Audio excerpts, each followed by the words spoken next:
This is Retirement Ain't Easy, and I'm Chuck, and today's video is a vinyl community video. Today's video is called Albums from My High School Graduation Year. A month or so ago, I saw from Mike at HubTunes where he had posted a few videos with this theme, and the theme he called it was Rock and Roll High School 5 Records from My High School Years. Well, I like the theme, but I decided to limit myself to just one video and 10 records from the year I graduated from high school. I graduated from high school in June of 1979 down in Killeen, Texas. If you're familiar with Texas, that's next to Fort Hood. Here are 10 albums sticking to vinyl only that were released during 1979, and maybe a little story to go along with each of those. Now I pulled these in, just so happens I pulled these in alphabetical order. First album released in 1979, AC/DC's Highway to Hell. Of course, the last album that Bon Scott appeared on. I can't remember any cool stories with this album. Don't recall where or when I bought it, but this was released in 1979, the year I graduated. Next up, 1979. The B-52s, first album, B-52s. Of course, this has Rock Lobster on it and Planet Claire and a lot of other songs there. We actually partied a lot to this album. I probably had this on cassette at the time and would play it in my car when we parked out by a lake somewhere or a pond or some obscure land where we would party on.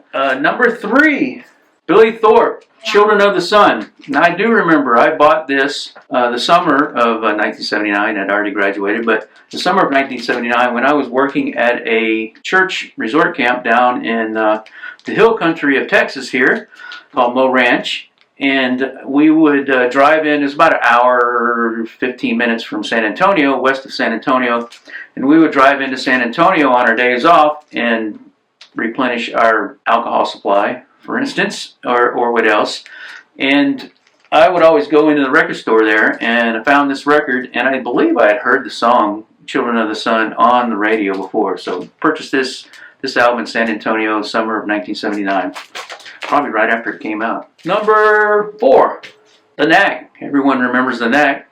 My Sharona. I don't recall where I got this from, but I do remember hearing My Sharona and liking the song and purchasing this album. So this was released in 1979 as well. Number 5, Mother's Finest Live. Now this is not the original album that I had. I recently picked this back up, but I had a friend, a best friend in high school who is no longer with us now. He's been gone for quite a number of years, probably a decade. We were best friends. We did everything together. When we graduated and walked the graduation line, I was last in line out of, I want to say, 350 people graduating in my class, and he was next to last. So there's actually 8mm video my dad took of us walking up. I was last to cross the stage in my graduation day. But anyway, back to this album. This album I had purchased for my best friend, I believe for his birthday in March, and he didn't like it. And he had bought me a Jimi Hendrix album, Electric Lady, and so he was very upset that he had got me Jimi Hendrix and I got him Mother's Finest. I don't know why, but I like Mother's Finest. I love Mother's Finest. Great album, great group. Released in 1979, live album. Number 6, The Offenders, We Must Rebel. Now, you probably never heard of The Offenders, but this was a band in 1978. They formed in 1978 in Killeen, Texas, where I was living at the time, growing up. And they were all local guys that we hung out with. We definitely hung out with the bassist, Mikey, who unfortunately has passed away, and drummer Pat Doyle. Now, Pat Doyle went on to play in a band called Igniter, and they're still around to this day. And they have toured around the world, opened for a lot of bands since then. He's still the drummer for Igniter. But, Mikey and Pat, we hung out with them a lot. And we were so in awe of these guys when they released this record, because we were a band, local band as well, playing gigs around the town. And we just thought that was the coolest thing that they had an album out. Very punk rock from Austin, Texas scene at the time as well. The Offenders, We Must Rebel. They released this in 79. Oh. Next up, Pink Floyd The Wall was released in 1979. And the one thing I remember about this album was I saw this movie on post, Fort Hood, Texas, on post for probably a dollar, $1.25. You know, it was pretty cheap to go to the movies on post back then. And I was high, I admit. I was high when I went and watched this movie. This is not the original album that I owned. Unfortunately, I got rid of that during my CD days. Record number 8, Ricky Lee Jones. I didn't know a whole lot about Ricky Lee Jones except the Chuck E's in Love song on the radio. And my name is Chuck, and I always got a lot of teasing about that, Chuck E's in Love, which my middle initial just happens to be E as well. So I bought the album for that song, but I have since, and listening to this album, I love this album. I can listen to this album any time of the day and sing along with all the songs. It's just a great album from Ricky Lee Jones. And I learned a lot about this album recently when I just completed her autobiography, Last Chance Texaco. And this explained a lot of the lyrics from that album, her first album, who all the people were, who was Sal, who was Chuck E's in Love. Chuck E was an actual person that she hung out with. Great book as well, if you want to read about her. It takes you through her childhood a lot, and then basically up to right after she released that first album there, and what happened after that with touring and everything. Number 9, 1979, Sammy Hagar, Street Machine.